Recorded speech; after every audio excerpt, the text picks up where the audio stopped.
నమస్తే సార్. నమస్తే అమ్మ.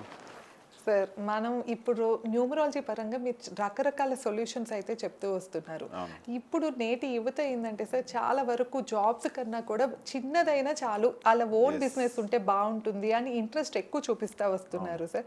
అలానే గవర్నమెంట్ కూడా రకరకాల స్కీమ్స్ పెట్టి ఎంకరేజ్ కూడా చేస్తూ వస్తుంది. సో ఇలాంటి నేపథ్యంలో ఈ బిజినెస్కి సంబంధించి న్యూమరాలజీ పరంగా మీరు ఎలాంటి గైడెన్స్ ఇస్తారు? ఏ ఫ్యాక్టర్స్ మనం దృష్టిలో పెట్టుకోవాలంటారు? మన డేట్ ఆఫ్ బర్త్కి లింక్ అయ్యి ఏ బిజినెస్ మనకి సెట్ అవుతుందో తెలుస్తుందా సార్ అసలు న్యూమరాలజీ పరంగా? ఒకసారి ఇవన్నీ క్లియర్గా చెప్తారా? ఖచ్చితంగా తెలుస్తుంది. కొన్ని నేను చెప్పేది ఏంటంటే ప్రతి ఒక్కరు కూడా కంపల్సరీ ఒక బిజినెస్ చేస్తున్నామంటే ఒక ఇంటి నుంచి కానీ ఒక ప్రెమిసెస్ సపరేట్గా రెంట్కి తీసుకోనో లేకపోతే వాళ్ళ ఓన్ లాంటినో ఒక సెటర్స్ ఏవో ఒక తీసుకొని బిజినెస్ అనేది చేస్తూ ఉంటారు. కొంతమంది ఫోన్ ద్వారా చేస్తుంటారు, కొంతమంది ఏంటంటే ఒక మెటీరియల్ పెట్టి ఆ మెటీరియల్ సేల్స్ కోసం అని కొద్ది ఫుడ్ బిజినెస్ ఉంది. ఇవన్నీ ఒక బిజినెస్ కిందకే వస్తుంది. కాబట్టి ఈ బిజినెస్ వల్ల కూడా మీరు కూడా ఒకటి అన్నారు, గవర్నమెంట్ కూడా ఇప్పుడు లోన్స్ అవి ఇచ్చి ఎంకరేజ్మెంట్ చేసి ప్రతి ఒక్కరు కూడా బాగుండాలి అనే ఉద్దేశంతో చేస్తున్నారు. కానీ ఇది చేసే క్రమంలో కొంతమంది యాంగ్జైటీతో అంటే లోన్స్ తీసుకుంటారు, లేకపోతే వాళ్ళ దగ్గర ఉన్న మనీతోనో ఏదో యాంగ్జైటీతో బిజినెస్ పెట్టాలనే కోరిక మాత్రమే ఉంటుంది. కానీ ఎలా పెడుతున్నాం, మనం ఒక మంచి రోజు చూసుకుంటున్నామా లేకుంటే మంచి డేట్ చూస్తున్నామా, ఆ ప్రిమిసెస్ బాగుందా, వాస్తు ప్రకారం బాగుందా, లేకపోతే ఎలా ఉంటుంది అనేది చూడట్లేదు. ఏదో గుడ్డిగా నేను ఒకరోజు అనుకున్నాను ఇది చేయాలి. ఇక మొన్న ఒక వ్యక్తి కాల్ చేశాను నాకు, నేను సార్ ఇది నేను అనుకున్నాను, నాకు ఈ నెంబరే కావాలి సార్, అన్నీ నాకు ఫైలే ఉండాలి సార్, నేను బిజినెస్ చేస్తున్నా కానీ అంటాడు. అయ్యో బాబు ఫైల్ బిజినెస్ నెంబరే కానీ అన్నీ ఉండొద్దు బాబు అంటే వినడు. నేను అనుకున్నా నాకు కావాలంటాడు. నీ కర్మ అని వదిలేసాను, నేనైతే ఇయలేను, నువ్వు వెళ్ళిపో, నువ్వు ఏమన్నా చేసుకుపో, నాకు సంబంధం లేదు. మళ్ళీ ఈసారి వచ్చినప్పుడు మాత్రం ఆ రోజు మాట్లాడతాను నీతోని, మళ్ళీ వస్తావు నువ్వు అని చెప్పాను. సరే సార్ అని ఒక మాట పెట్టి. అట్లా మనం గుడ్డిగా చేయొద్దు. ఒక గురువుని ఎవరినైనా సరే, నేను కావచ్చు, చాలామంది ఉన్నారు ఒక సలహాలు ఇచ్చేవాళ్ళు, వాళ్ళు పవర్స్ మనకి ఎలాంటి పవర్స్ ఉండాలి ఏంటన్నది చెప్పేవాళ్ళు ప్రతి ఒక్కరు చాలామంది ఉన్నారు. ఒక గురువు సలహా తీసుకొని అది ఒక బిజినెస్ ఏ రోజు స్టార్ట్ చేస్తే బాగుంటుంది, ఏ డేటు ఏ తేదీ, ఈ తేదీ చూడకపోయినా సరే కానీ తేదీ మాత్రం కంపల్సరీ చూడాలి. ఆ తేదీ ఇప్పుడు చాలామంది ఎస్టాబ్లిష్ చేసిన వాళ్ళు కూడా కొంతమంది ఉంటారు. ఆ ఉన్న వాళ్ళు కూడా ఆ డేట్ని రీఓపెన్ డేట్గా మార్చుకొని చేసుకోవచ్చు. ఇప్పుడు ఏంటంటే బై మిస్టేక్లో ఒక రోజు దశమి వచ్చింది, దశమి మీన్స్ 10, మన న్యూమరాలజీ ప్రకారం తీసుకుంటే దశమి అంటే 10.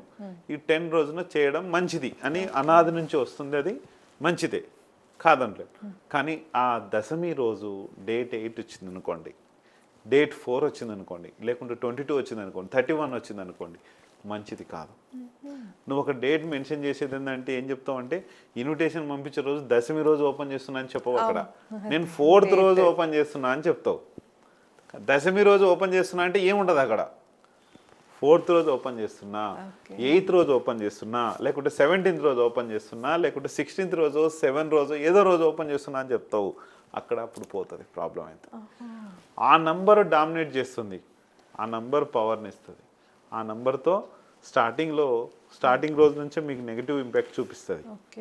ఇది డేట్ రీఓపెన్ డేట్ అని అక్కడ ఒక బోర్డు తయారు చేపిస్తాం. దానికి ప్రొసీజర్స్ ఉంటాయి, నేను చెప్తాను, అవి చేసుకోవచ్చు.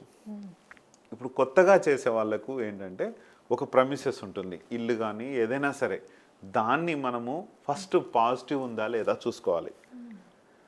పాజిటివ్ అంటే స్టార్టింగ్ రోజు నుంచే మనం చూసుకుంటే మంచిది. ఇప్పుడు తర్వాత అయినా కూడా చేసుకోవచ్చు. ఇప్పుడు రీసెంట్గా నాకు కాల్ వచ్చింది మార్నింగ్, ఒక సూపర్ మార్కెట్ వరంగల్లో అంట, ఒక సూపర్ మార్కెట్ పెట్టాం సార్, 4 years అయింది, సరిగా రన్ అవ్వట్లేదు, తెచ్చిన వస్తువులన్నీ పాడైపోతున్నాయి, డేట్ ఎక్స్పైర్ అయిపోతుంది, లాసెస్ వస్తున్నాయి, మనం తెచ్చిన వస్తువుల్ని కూడా పర్సంటేజ్ విషయంలో పెట్టి అమ్మాల్సి వస్తుంది, ప్రాబ్లం అవుతుంది, ఏం చేయాలి అంటే రీసెంట్గా ఫొటోస్ పెట్టమని చెప్పాను, అది వేరే విషయం. అట్లా కాకుండా ముందే మనం స్థల శుద్ధి అనేది జరగాలి. దానికి కుబేర రాడ్స్ ఉన్నాయి, మనం పెట్టి స్టార్ట్ చేస్తున్నాం.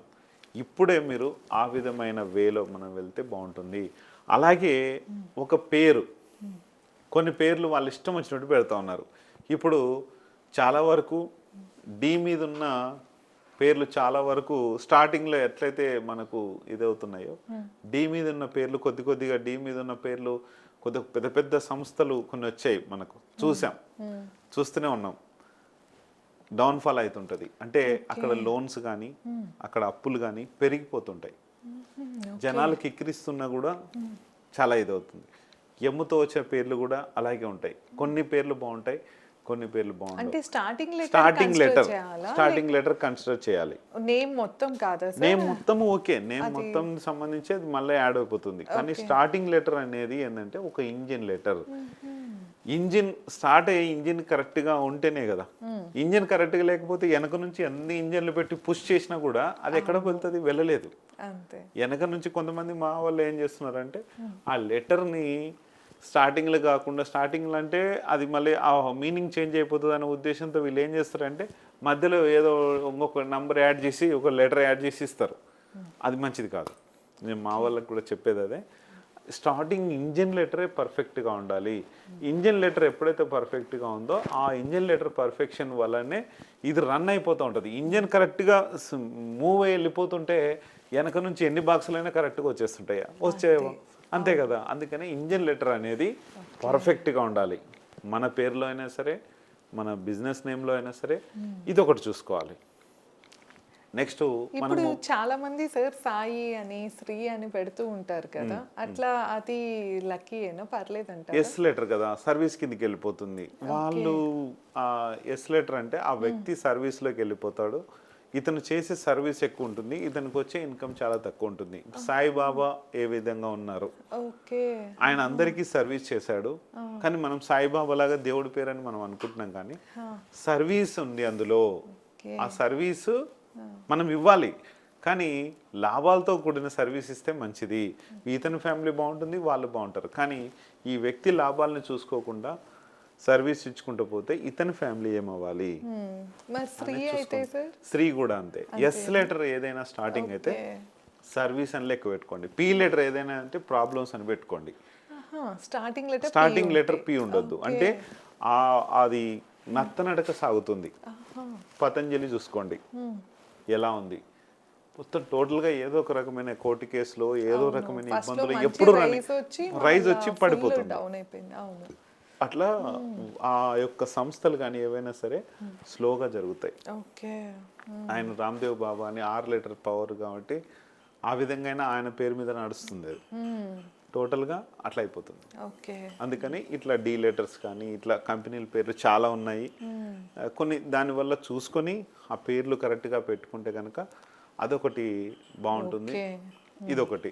రెండోది వాళ్ళ యొక్క కంపెనీ అకౌంట్ నెంబర్ ఉంటుంది. మనీకి సంబంధించి పోయేటివి కానీ వచ్చేటివి కానీ కరెక్ట్ అకౌంట్ నెంబర్ ఉండాలి. ఇదొకటి. అకౌంట్ నెంబర్ కూడా కరెక్ట్గా ఉంటే మనీ రాకపోకలు చాలా బాగుంటాయి. తర్వాత దానికి సంబంధించిన ఒక మొబైల్ నెంబర్ యాడ్ చేస్తాం అకౌంట్ నెంబర్లో. పార్ట్నర్స్ కావచ్చు ఎవరైనా సరే, అక్కడ నంబర్స్ కూడా బిజినెస్కి ఒకలాంటి నెంబర్స్ ఉంటాయి, సర్వీస్కి ఒకలాంటి నెంబర్స్ ఉంటాయి. మనం కోర్టుకి వెళ్తే కోర్టు లాయర్స్ అడ్వకేట్స్ ఒకలాగా ఉంటాయి. ఇక్కడ బిజినెస్ నెంబర్ ఏముండాలి, ఏ టోటల్ ఉండాలి, ఏది ఉంటే బాగుంటుంది అనేది ఇది కూడా ఒకసారి కన్సిడర్ చేసుకోవాలి. మనం ఏం చేస్తున్నామంటే గూగుల్ పే, ఫోన్పేలో ప్రతి బిజినెస్ దగ్గర పెట్టిస్తున్నాం. అక్కడ ఏ మొబైల్ నెంబర్ ఉంటే బాగుంటుంది, దానికి మనీ బాగా వస్తాయి. కొంతమంది మొబైల్ నెంబర్స్ పెట్టి ఉంటారు, క్యూఆర్ కోడ్లు పెట్టి ఉంటారు. అది ఎప్పుడు స్ట్రక్ అవుతూ ఉంటుంది, ఎప్పుడు అసలు మనీ కూడా తీసుకోదు. అది మొబైల్ నెంబర్ కరెక్ట్గా లేకపోవడం, అక్కడ నెగిటివ్ ఎనర్జీస్ ఉండడం, ఇది చేస్తుంది. ఇదొకటి. డేట్స్ ముఖ్యమే, ఓపెనింగ్ డేట్స్ ముఖ్యమే. ఇవన్నీ చేస్తుంది. ఆ వ్యక్తి పాజిటివ్లో ఉన్నాడా నెగిటివ్లో ఉన్నాడా అది కూడా ఇంపార్టెంట్. మీరు ఇందాక అన్నారు కదా సార్, ప్రెమిసెస్ అది పాజిటివ్గా ఉందో ప్రెమిసెస్ పాజిటివ్ ఉండాలి, చూసుకోవాలన్నారు. ఎలా తెలుస్తుంది? అది మనకు ఫొటోస్ పెట్టినా లేదంటే నేనే విజిట్ చేస్తాను అక్కడికి. ఏదైనా సరే ఎక్కడున్నా సరే, మన ఏపీ తెలంగాణ కావచ్చు, ఇండియా మొత్తం మీద ఎక్కడైనా సరే ఆల్రెడీ తిరుగుతూనే ఉన్నాము. మీకు కూడా అలాంటిది ఏదైనా ఉంటే కనుక నేనే వస్తాను, లేదా మీ ఫొటోస్ పెట్టినా కూడా సరే ఎలా ఉంది ఏంటనేది ఫస్ట్ చూస్తాము. అక్కడ దానికి సంబంధించిన రెమెడీ చేసి ఇచ్చేస్తా. మీది తిరుగు లేకుండా ఎటువంటి డిస్టర్బెన్సెస్ లేకుండా అది రన్నింగ్ అవుతుంది. మనలో కూడా వైబ్ ఎలా ఉంది అంటే పాజిటివ్ నెగిటివ్ అక్కడ మనం ఉన్న స్థలాన్ని శుద్ధి చేసుకుంటే ఆటోమేటిక్ గా మనం కూడా శుద్ధి అయిపోతాం. ఏంటంటే ఇల్లు కావచ్చు, ఒక ప్రమిసెస్ ఆఫీస్ కావచ్చు, ఏదైనా సరే మనం ఉండే దాన్ని శుద్ధి చేసుకోవాలి. ఇప్పుడు పూర్వకాలము మన యొక్క వరల్డ్ ఎప్పుడు కూడా మంచి గ్రీనరీతో అట్లా మంచి పాజిటివ్ ఎనర్జీతో ఉండేది. అవును. అప్పుడు మనం కూడా చాలా పాజిటివ్ ఎనర్జీతో మంచి ఎక్కువ కాలం ఉండడం. ఇప్పుడు ఉన్న కాలంలో నెగటివ్ ఎనర్జీస్ ఎక్కువ ఉన్నాయి మన భూమి పైన. ఈ నెగటివ్ ఎనర్జీస్ను మన ఇంట్లో కానీ మన ఆఫీసులో కానీ ఎక్కడైనా చేసుకున్నప్పుడు ఆ పాజిటివ్ పవర్ అనేది అక్కడ పెరిగి ఎక్కువ మనకు సేల్స్ అయ్యే ఛాన్స్ ఎక్కువ ఉంది. కాబట్టి ఓకే. ఇది మంచిది, ఇట్లా చేసుకోవాలి. ఇవన్నీ చేసుకుంటే 100% మన బిజినెస్కి తిరుగు ఉండదు.